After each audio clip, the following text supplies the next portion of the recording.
Sa iba pang mga balita, geopolitical issues pa rin ang ilan sa mga pangunahing tinalakay sa pagbisita ng High Representative at Vice President ng European Commission. Giit ng Pilipinas, mahalagang hakbang ito para may pagpatuloy ang kooperasyon sa pagitan ng dalawang bansa. May report si Alvin Pelovelio.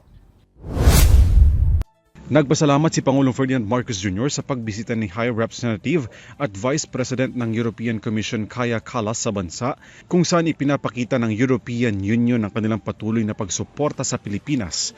Sa naganap na courtesy call ni Kallas sa Palasyo ng Malacanang, kinilala ni Marcos ang pagtatag ng Philippines-EU Security and Defense Dialogue na naglalayong magtalakay sa geopolitical issues kabilang na ang parehong pananaw sa pagtalima sa rules-based international order. Nasa bansa si Kallas para sa 2 araw na official state visit.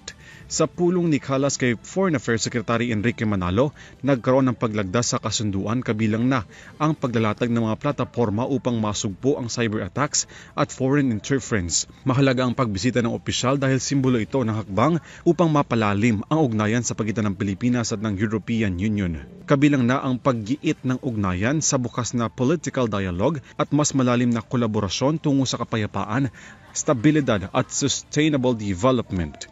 Para sa EuroTV News, Alvin Pelovelio sumasaludo sa bawat Pilipino.